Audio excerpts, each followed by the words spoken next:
HVACR से related एक interesting और इन्फॉर्मेटिव वीडियो लेके आए हैं। जैसा कि आप स्क्रीन के ऊपर देख रहे हैं, absorption chiller cycle, refrigeration cycle diagram, इसका जो सीरीज फ्लो है with heat exchanger, HT heat exchanger और LP हीट एक्सचेंजर, यानी कि लो टेम्परेचर हीट एक्सचेंजर और हाई टेम्परेचर हीट एक्सचेंजर के साथ। तो दोस्तों, आज की वीडियो, अगर आप इस फील्ड में नए हैं या आपको अब्जॉर्प्शन चिलर्स के बारे में बेसिक इन्फॉर्मेशन चाहिए, तो ये आप कंप्लीट वीडियो देखेंगे तो आपको अब्जॉर्प्शन चिलर्स की बेसिक साइंस कि ये बेसिकली ये चिलर्स काम कैसे करते हैं। ये चिलर्स स्क्रीन के ऊपर आप देख रहे हैं, ये तीन चिलर्स की पिक्चर्स हैं। ये चिलर्स होते हैं, इनकी बेसिकली रेफ्रिजरेशन साइकिल इसका जो होता है वो किस तरीके से काम करता है। तो कंप्लीट वीडियो देखें ताकि आपको कंप्लीट डिटेल इन्फॉर्मेशन मिल जाए। तो चलिए दोस्तों, स्टार्ट करते हैं ये इंटरेस्टिंग वीडियो शुरू करने से पहले एक छोटी सी रिक्वेस्ट है कि अगर आप हमारे इस चैनल HVAC टेक्नोलॉजी पर नए हैं तो हमारे इस चैनल HVAC टेक्नोलॉजी को सब्सक्राइब कर लें। तो दोस्तों, सबसे पहले मैं आपको अब्जॉर्प्शन चिलर और कंप्रेशन चिलर्स, जो कि वेपर कंप्रेशन चिलर्स कहलाते हैं, इनका जो मेजर डिफरेंस है वो समझिए। जो हमारा रेफ्रिजरेशन साइकिल होता है, इसके अंदर जो रेफ्रिजरेंट हम यूज़ करते हैं, जब वो एवेपोरेट होती है तो उस रेफ्रिजरेंट को दोबारा लिक्विडफाई करने के लिए, लिक्विड बनाने के लिए अगर हम सिस्टम के अंदर कंप्रेसर का इस्तेमाल कर रहे हैं तो वो सिस्टम हमारा वेपर कंप्रेशन सिस्टम कहलाता है।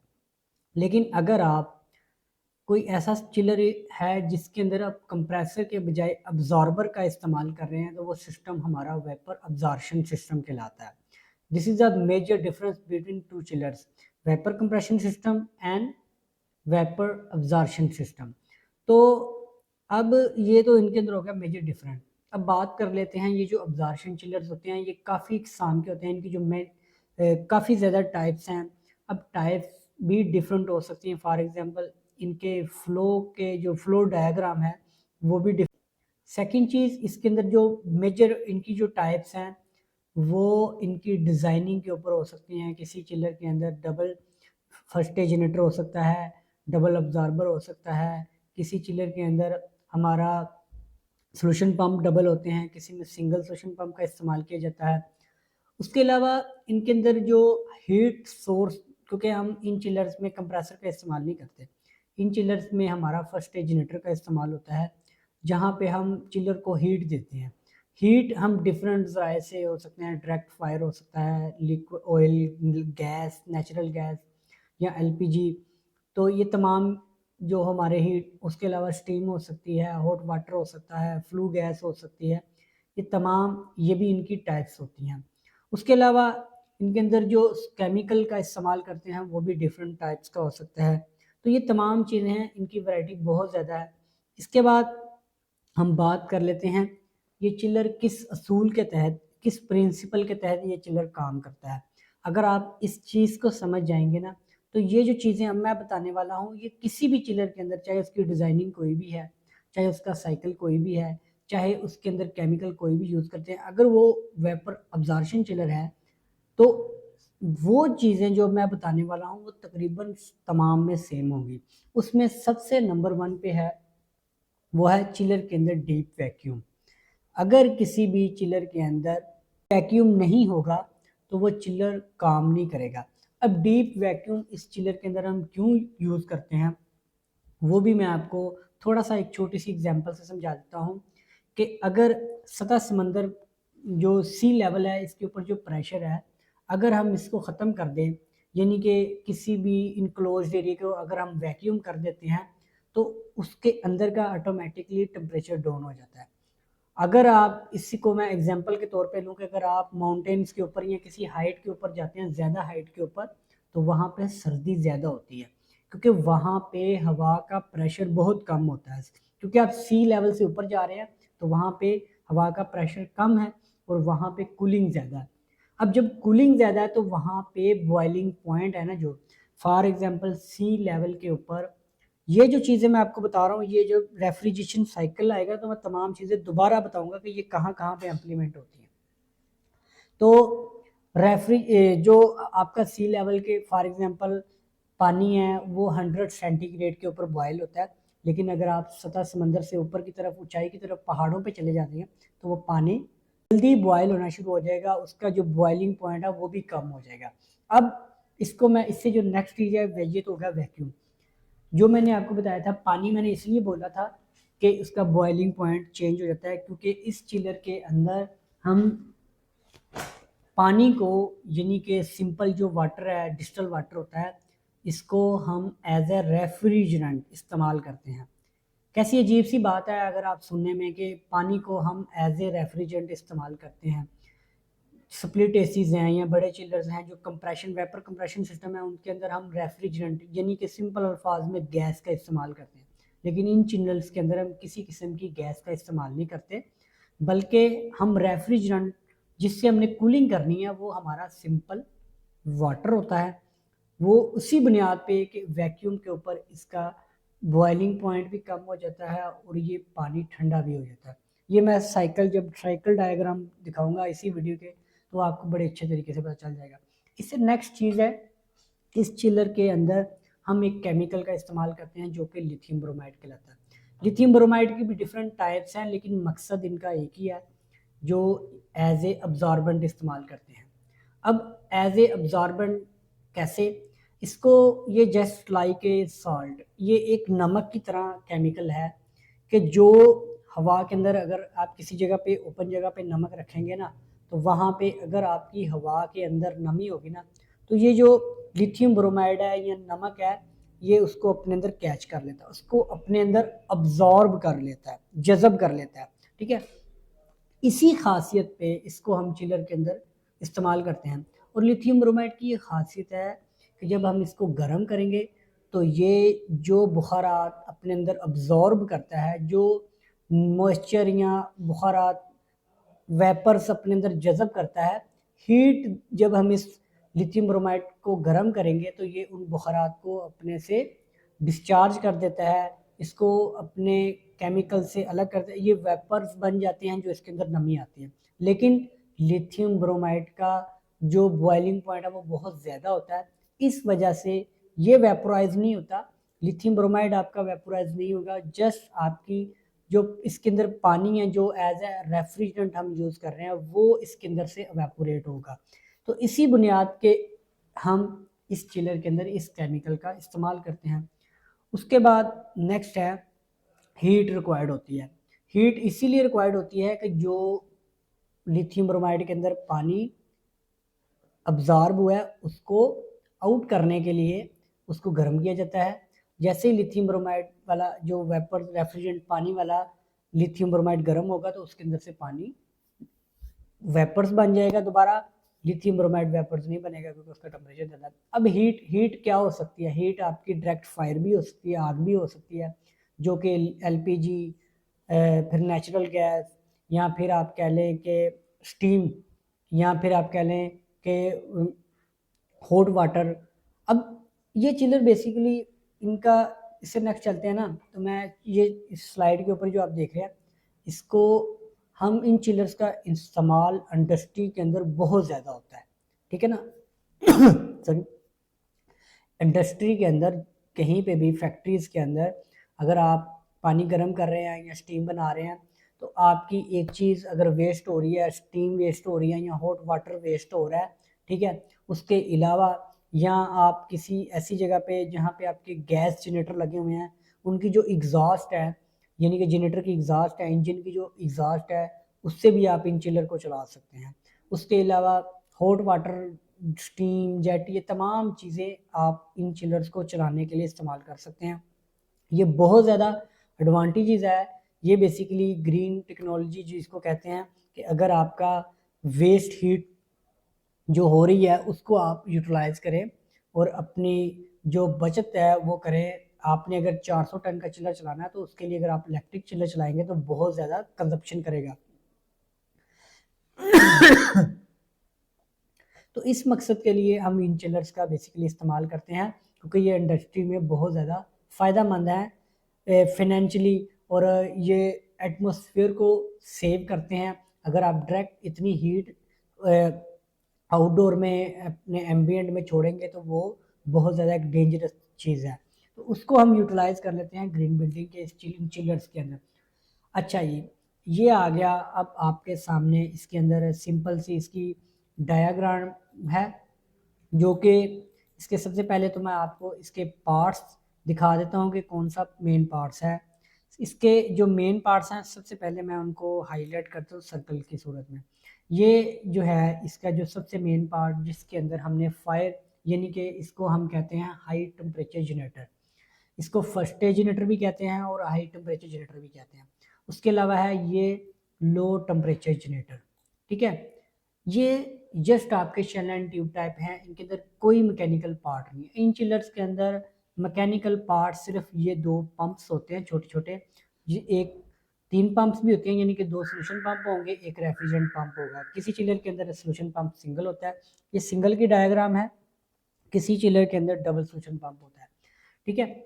उसके बाद ये जो है ये इसका एवेपोरेटर है, ये इसके साथ इसका अब्जॉर्बर है, ये इसका कंडेंसर है, ठीक है। और ये दो हैं लो टेम्परेचर हीट एक्सचेंजर और हाई टेम्परेचर हीट एक्सचेंजर, ठीक है। उसके बाद ये आप देख रहे हैं ये एग्जॉस्ट गैस फ्लो गैस वाला चिलर है बेसिकली, ठीक है। तो ये इसकी इस चिलर की ये एग्जॉस्ट है। जाहिर सी बात है हीट इन करेंगे तो उस हीट ने भी तो आउट होना है ना, तो उसके लिए ये चिमनी है, जो भी आप कह लें। अच्छा, ये हो गए इसके सारे मेन पार्ट्स, ठीक है। अब इससे नेक्स्ट चलते हैं, वो मैं आपको दिखा देता हूँ इन सर्कल्स को ख़त्म करके, इसका रेफ्रिजरेशन साइकिल, ठीक है। रेफ्रिजरेशन साइकिल आप जहाँ पे भी स्टार्ट करेंगे तो आपने हमेशा अवेपोरेटर से स्टार्ट करना होता है, ठीक है। ये इसका अवेपोरेटर है, ठीक है। अवेपोरेटर से हम इसके रेफ्रिजरेंट को स्टार्ट करते हैं। मैं थोड़ा सा एरो का निशान ले लूँ उसके बाद, ठीक है। अब ये जो रेफ्रिजरेंट है ब्लू कलर की, ये आप देख रहे हैं, ये जो ब्लू कलर है ये बेसिकली आपका सिंपल पानी है। मैंने आपको बताया था कि इस चिलर के अंदर डीप वैक्यूम है। जब इस चिलर के अंदर वैक्यूम होगा तो ये जो पानी है ये ऑटोमेटिकली ठंडा हो जाएगा। वैक्यूम की वजह से ये पानी ठंडा हो गया। अब ये पानी नीचे की लाइन आ रही है, यहाँ पे एक पंप लगा हुआ है, ये आप देख रहे हैं। ये पंप इसको सक्शन करेगा इस पानी को, और ये ऊपर जाके दोबारा ये आप देख रहे हैं इस लाइन के ज़रिए ये यहाँ पे स्प्रे नोजल्स लगी हुई हैं पाइप्स के ऊपर। नीचे ये हमारा बिल्डिंग से चिल्ड वाटर आ रहा है, जिस पानी को हमने ठंडा करना है ये वो पानी है, और ये दोबारा ठंडा होकर बिल्डिंग में जा रहा है। 4-5 सेंटीग्रेड ये डेल्टा देता है चिलर, तो ये चिलर आपका सही परफॉर्मेंस कर रहा है, ठीक है। 12 सेंटीग्रेड हमारा बिल्डिंग से वापस आ रहा है, और ये 7 सेंटीग्रेड का हमारा चिलर से ठंडा होके आउट होके दोबारा बिल्डिंग में जा रहा है। इसकी डिफरेंट रिक्वायरमेंट हो सकती है, कहीं बिल्डिंग में एयर हैंडलिंग यूनिट है या किसी और पर्पज़ के लिए, लेकिन यहाँ पे बात करने का मकसद है कि हमने 12 सेंटीग्रेड को 7 सेंटीग्रेड पे लेके आए। चिलर से इन होगा और आउट होगा तो ये 7 सेंटीग्रेड का होगा, ठीक है। अब यहाँ पे जो बात समझने वाली है, मेजर जो सबसे बात है, ये जो है ये एक शेल में आपका अब्जॉर्बर और एवेपोरेटर सिंगल शेल में है, बाहर से पैक है, अंदर से रिफ्लेक्टर्स लगे हुए हैं, अंदर से फुली सील्ड नहीं है। ये आप देख रहे हैं, ये जो रिफ्लेक्टर्स हैं ये जो आपके सामने एरो की सूरत में है, ये रिफ्लेक्टर्स ऐसे रिफ्लेक्टर्स हैं जिनमें से हवा इधर से उधर जा सकती है, लेकिन लिक्विड नहीं जाएगा। लिक्विड नहीं जाएगा, वो भी आपके सामने। लिक्विड कौन सा? Solution bromide. अच्छा, जब रेफ्रिजरेंट इसके ऊपर स्प्रे होगी इन चिल्ड वाटर के ऊपर, तो वो पानी ठंडा हो जाएगा, चिल्ड वाटर ठंडा हो जाएगा, लेकिन जो आपकी रेफ्रिजरेंट है यानी कि ये लाइट ब्लू वाला पानी ये गर्म हो जाएगा। जब ये गर्म होगा तो मैंने आपको बताया था वैक्यूम के अंदर आपका बॉइलिंग पॉइंट भी लो हो जाता है। तो 10 सेंटीग्रेड देखें, ये आप देख रहे हैं, जब आपका हीट एक्सचेंज होगी तो फॉर एग्जांपल ये 6 सेंटीग्रेड है, ठीक है, जो 12 सेंटीग्रेड के ऊपर गिरेगा तो आपका अगर 4-5 का डेल्टा आपका चिल्ड वाटर में आ रहा है तो आपकी रेफ्रिजरेंट के ऊपर भी 4-5 का डेल्टा आएगा। तो रेफ्रिजरेंट का जो स्प्रे हो रही है हीट एक्सचेंज होने के बाद उसका टेम्परेचर बढ़ेगा, तो उसका टेम्परेचर 10 सेंटीग्रेड हो गया। जब 10 सेंटीग्रेड होगा तो क्या होगा, वो रेफ्रिजरेंट ये जो पानी है ये बॉइल्ड हो जाएगा, वेपोराइज हो जाएगा। जब वेपोराइज होगा तो ये इन रिफ्लेक्टर से गुजर के इस साइड पे ये जो स्प्रे हो रहा है ना, ये स्प्रे हो रहा है, ये लिथियम ब्रोमाइड स्प्रे हो रहा है यहाँ पे इस ट्यूब्स के ऊपर। ये ट्यूब्स हैं, ये लाइन आ रही है, ये हमारे कूलिंग टावर से ठंडा पानी आ रहा है। अब ये जो पानी है ये इस सोल्यूशन को ठंडा कर रहा है। तो मैंने आपको बताया था लिथियम ब्रोमाइड की ये खासियत होती है, जब उसको ठंडा करते हैं तो ये वेपर्स को अपने अंदर जज़ब कर लेता है। तो यहाँ पे ये जो वेपर्स उड़ रहे थे, बुखारात उड़ रहे थे, यहाँ पे ये आके इस सोल्यूशन के अंदर ये जज़ब हो जाएंगे। तो ये जो सोल्यूशन नीचे आएगा, यहाँ पे ये पंप लगा हुआ है, सोल्यूशन पंप इसको कहते हैं। इसके अंदर, इस सोल्यूशन के अंदर हमारी अब रेफ्रिजरेंट भी जज़ब हो चुकी है और ये लिथियम ब्रोमाइड और पानी दोनों मिक्स हो चुके हैं। अब ये पंप लगा हुआ है एक, इस पंप ने इस सोल्यूशन को लेके जाना है हमारे इस फर्स्ट स्टेज जनरेटर में, जहाँ पे मैंने आपको बताया था कि इस जनरेटर के अंदर हम हीट जनरेट कर रहे हैं, हम इसको हीट देते हैं इस सोल्यूशन को, ठीक है। तो इस सोल्यूशन को जब हम हीट देंगे तो जो यहाँ से हमारा रेफ्रिजरेंट इस सोल्यूशन में ऐड हुई थी वो दोबारा स्टीम बन के, ये आप देख रहे हैं, यहाँ से आउट हो जाएगी। जब हम इसको हीट देंगे वो स्टीम बन जाएगी, यानी कि वेपराइज हो जाएगी। तो जो सोल्यूशन रह जाएगा, क्योंकि लिथियम ब्रोमाइड है और पानी है, पानी इसके अंदर वेपर्स बन के ऊपर चला गया, जो सोल्यूशन रह जाएगा, प्योर सोल्यूशन कह लें, वो हमारा इस लाइन के जरिए, ये आप देख रहे हैं, इस लाइन के जरिए दोबारा आउट हो जाएगा। अब बात कर लेते हैं ये जो हीट एक्सचेंजर्स हैं, अब इनका क्या काम है। ये जो लाइन जा रही है इसको हमने गर्म करना है ना इसमें, तो हम कहते हैं कि ये जहाँ पे हमने गर्म करना है ना, वहाँ पे जाने से पहले ये थोड़ा सा इसका टेम्परेचर बढ़ जाए, थोड़ा सा पहले ही गर्म हो जाए। तो ये जो लाइन है ये फुल गर्म है, जो इस जनरेटर से आउट हो रही है, ये वाली लाइन। तो इस लाइन के साथ हम इसकी हीट एक्सचेंज करते हैं और दोबारा ये लाइन पर चली जाती है ऊपर सेकेंड स्टेज जनरेटर में। ये जो लाइन जा रही है ये हमारा प्योर सोल्यूशन जा रहा है, प्योर सोल्यूशन जा रहा है, और ये जो लाइन आ रही है ये हमारी स्टीम की लाइन आ रही है, ठीक है। ये स्टीम की लाइन आ गई, ये आ गई हमारी एलपी जनरेटर में, ठीक है। अब बात कर लेते हैं एलपी जनरेटर में। अब एलपी जनरेटर में हमारा सोल्यूशन भी आ गया और स्टीम भी आ गई।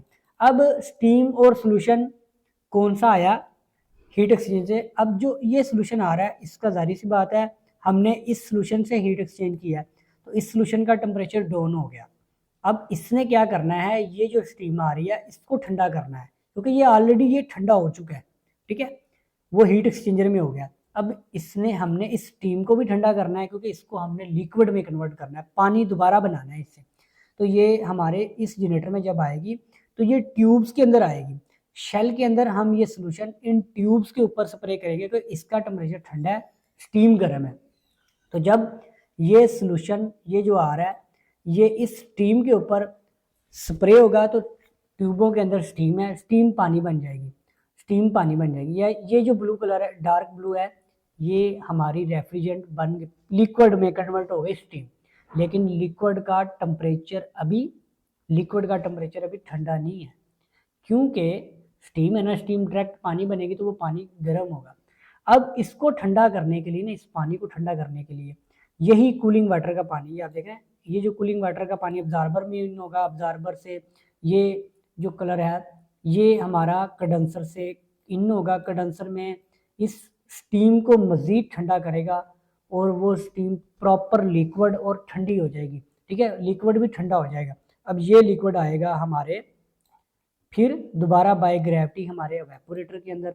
एवेपोरेटर के अंदर आपको पता है कि टेम्परेचर डीप वैक्यूम की वजह से इस पानी का एकदम से टेम्परेचर ठंडा हो जाएगा और ये दोबारा इसको उठा के हम फिर एवेपोरेटर के अंदर, फिर ये वेपर्स बनेंगे और ये फिर दोबारा। और जो यहाँ पे सोल्यूशन रह गया था ये ब्लैक वाला, ठीक है, ये जो ब्लैक लाइन आ रही है, ठीक है, ये ब्लैक लाइन को हमने ठंडा करना है। तो हम इसको फिर एक दफ़ा low temperature generator heat exchanger, ये जो ब्लैक हीट एक्सचेंजर है, ये हम इसी सोल्यूशन से जो कि हमारे अब्जार्बर से आउट हो रहा है, क्योंकि हमने इस ब्लैक वाले सोल्यूशन को भी ठंडा करना है, तो इसको हम कहते हैं कि एक दफ़ा ठंडा करने से पहले इसको ठंडा कर लें, ताकि ये जहाँ पे हमने इसको ठंडा करना है वहाँ पे हमारे कूलिंग टावर की एफिशिएंसी कम यूज़ हो। तो यहाँ पे हमारा कूलिंग वाटर आ रहा है, ये फिर हमारा हीट एक्सचेंजर से गुजर के हमारा इस जगह पे सोल्यूशन स्प्रे होगा, यहाँ पे हमारी रेफ्रिजरेंट स्प्रे हो रही है, ये वेपराइज हो के जो टेम्परेचर बढ़ने पे ये वेपराइज हो के इस जगह से, ठीक है, इधर आ जाएगी, ठीक है, यहाँ पे आके फिर ये दोनों मिक्सचर, तो ये साइकिल चलता रहेगा। यहाँ से सोल्यूशन हमारा दोबारा फर्स्ट स्टेज जनरेटर में जाता रहेगा, फर्स्ट स्टेज जनरेटर उसको गर्म करता रहेगा, उससे स्टीम को अलग करता रहेगा, और जो सोल्यूशन होगा वो दोबारा ठंडा होने के लिए वो एलपीजी जनरेटर में जाएगा, एलपीजी जनरेटर में फिर स्टीम उसको गर्म कर देगी दोबारा, फिर वो heat low temperature heat exchanger से गुजर के वो दोबारा हमारे अब्जॉर्बर में ठंडा होगा। तो जैसे ही ठंडा होगा वो वेपर रेफ्रिजरेंट को दोबारा अपने अंदर जज़ब कर लेगा। तो ये इन चिलर्स के अंदर बेसिकली साइंस, एक तो वैक्यूम की, दूसरा लिथियम ब्रोमाइड की खासियत, और तीसरा कि भाई इनका जो हीट सोर्स है ये सारे वो काम करते हैं, ठीक है, ये मिल के फिर ये इस चिलर की परफॉर्मेंस बनती है। तो इस तरीके से ये चिलर काम करता है। ये इसका सीरीज फ्लो साइकिल है जस्ट टू हीट एक्सचेंजर के साथ। तो अगर आप इसको समझ गए तो आप कहीं पे भी, चाहे आपका पैरेलल फ्लो चिलर है, चाहे आपका जी कोई भी टाइप्स है, तो आप उसकी बेसिक अगर इस साइकिल को समझते होंगे तो आप उसको बड़े अच्छे तरीके से समझ जाएंगे। आई होप आपको वीडियो अच्छी लगी होगी। अगर वीडियो अच्छी लगी तो लाइक और शेयर लाजमी करें, और अगर फिर भी अगर कोई आपका क्वेश्चन है अब्जॉर्प्शन चिलर से रिलेटेड तो आप कमेंट्स की सूरत में पूछ सकते हैं। तो आज की वीडियो देखने के लिए बहुत बहुत शुक्रिया।